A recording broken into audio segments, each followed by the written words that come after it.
And now we're gonna get down into the low leg and ankle. I'm gonna use this oil, whoever it belongs to. Perfect. Okay, is this the one that clicks? No. Okay, so we'll figure out the other one after. Yeah. Okay, so let's say that this person has an inversion sprain. We said that we wanted to do fascial work on all the things, right? So we saw how to do fascial work on the posterior leg last day. If we want to work, and we saw how to do anterior compartment last day as well. If we want to do lateral compartment, what we can do is skin roll over that lateral compartment. Get low, low, low, low, low. Just low, a disco low. test.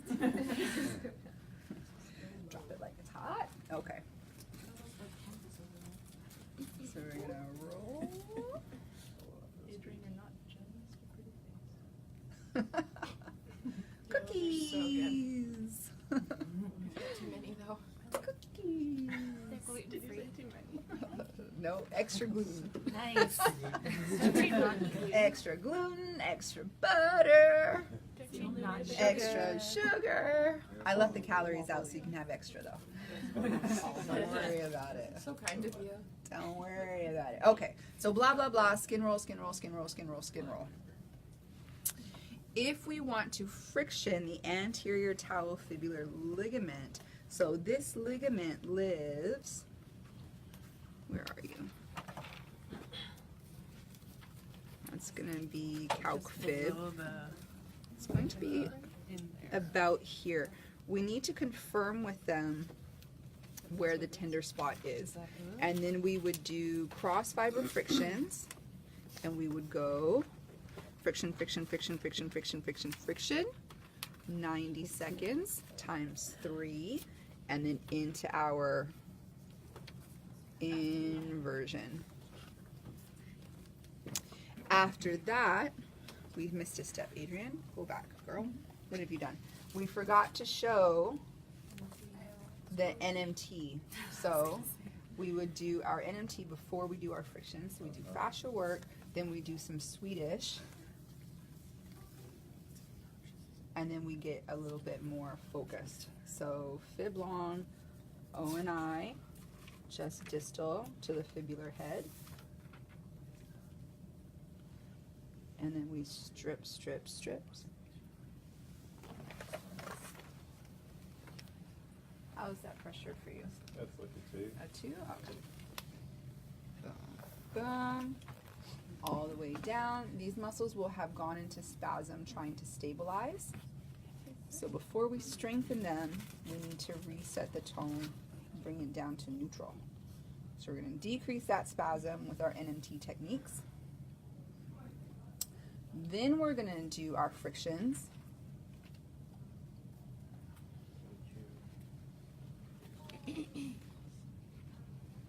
On the bottom, yeah, you can do the plus sign on the bottom as well. Can you bring your foot out towards me?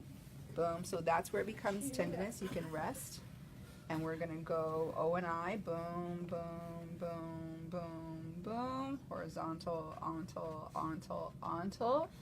Then we do our cross fiber frictions and into the inversion mob. Then we want to reset. Why would you do that? Because So- isn't that the mechanism of injury that you're taking? Right. So remember, whenever we do our frictions, we have taken fibers that are basically disorganized and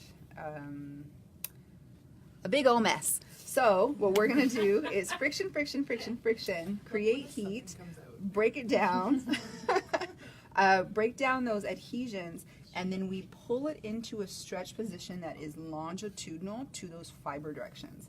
And when those fibers realign with the other fibers, everything becomes longitudinal and organized. Organized tissue is going to be mechanically stronger. So that's why we do it. Yep. The same way that we went into a stretch with the tendonitis and with the strains, the exact same thing applies, only with the ligament, it looks more like an overpressure. I don't do it during acute. Yeah. Yeah. Okay, whoops, sorry, feet.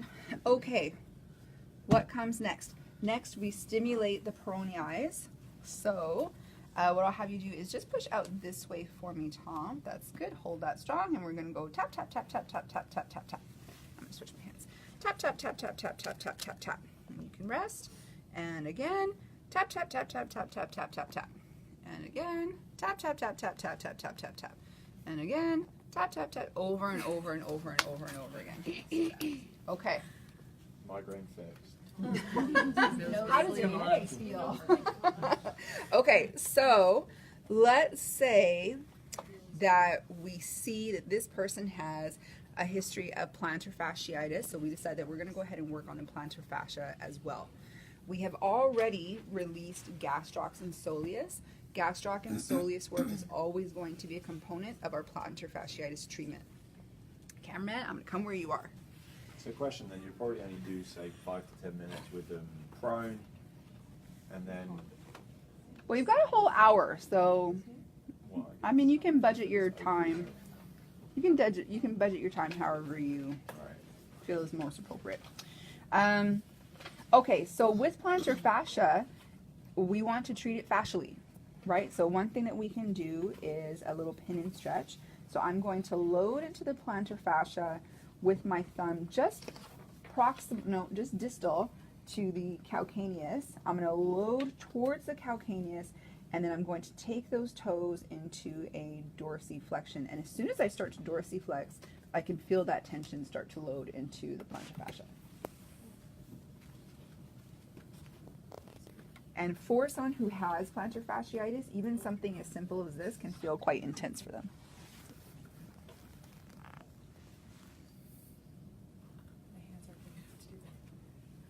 The other thing that we can do for plantar fascia is bow it. So I'm going to come around this medial edge. So cameraman, if you want to close up. So this is our plantar fascia, right? So we can see the borders here. And then it starts to kind of zoom out this way. So we're going to bow the medial border and the lateral border. Medial border, stand. What I like to do is get a hold of that medial border, get a hold of the medial arc, and then think about shearing. Yes. That's good. Yeah. I'm sick, I need that.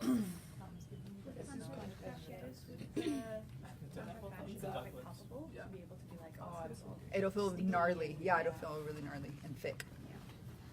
Okay, so working all the way up to the tarsal heads. Boom, boom, boom. Lateral side, we're going to do the same thing.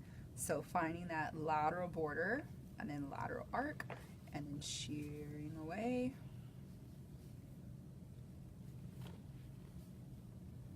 Working your way towards the metatarsal heads. Boop. Boop, boop, boop. All the way up. One thing that we will find when we're working on plantar fasciitis is that oftentimes there will be trigger points in the intrinsic foot. So sometimes through abductor hallucis, through here, so we can use our NMT techniques, so the medial arc. And what I have noticed is that the lateral foot gets really gristly. Yeah, that felt quite good. Yeah, this feels like something here for you. Yeah. Feels a bit gristly, right? So we're going to work through this as well.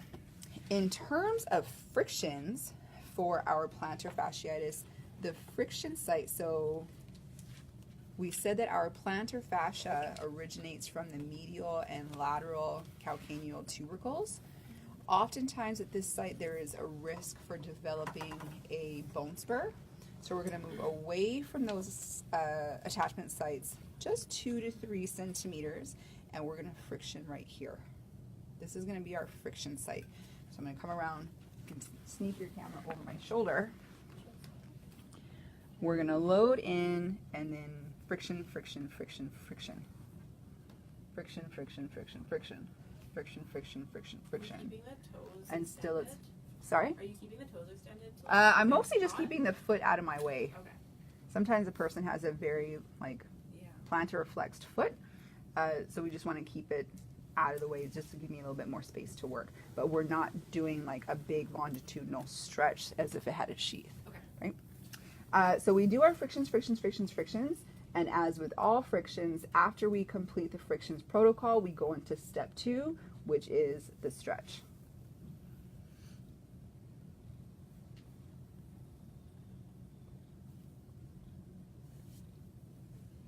Stretch out the plantar fascia.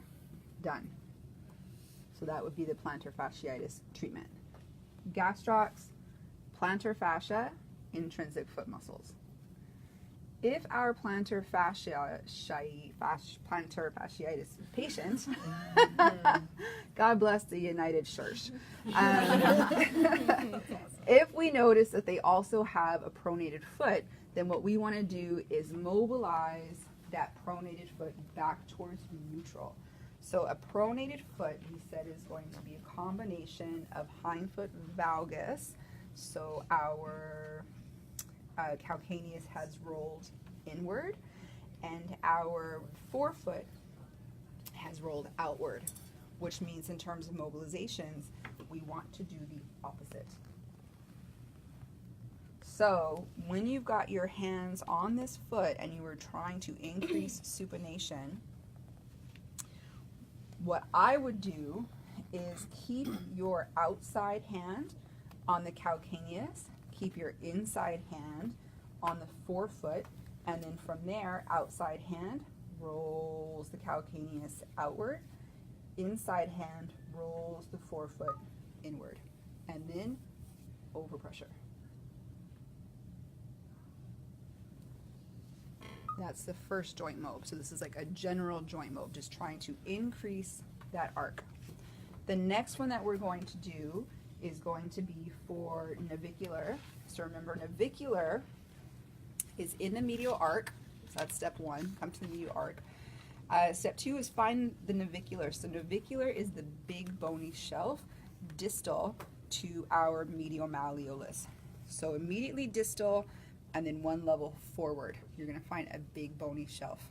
Wrap your fingertips underneath that shelf and pull it dorsally.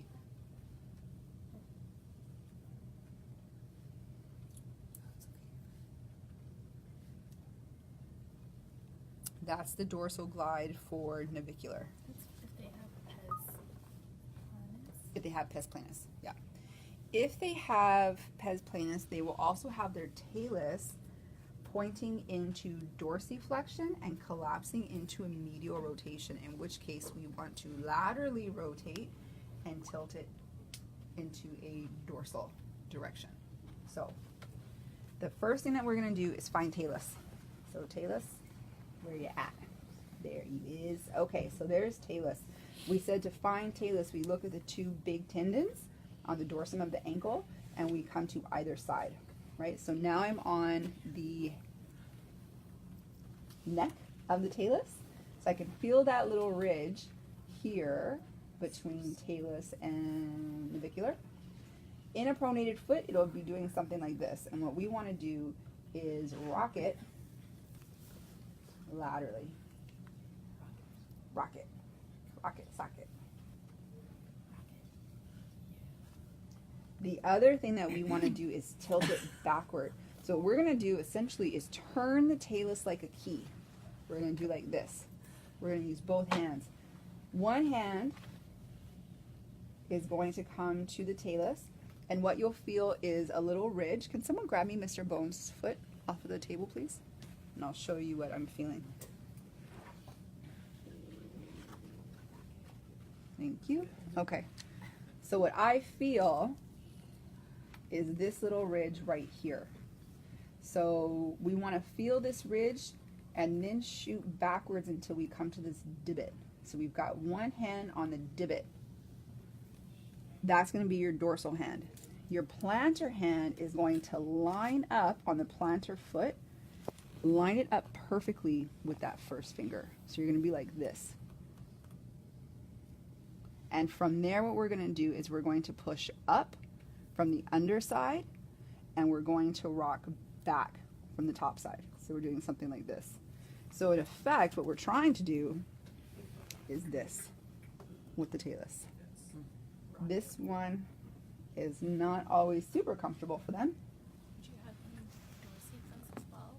We're going to rock them through dorsiflexion. Yeah. Okay. So we're about lined up here. I'm going to push back with my left hand, and I'm going to push up with my right hand.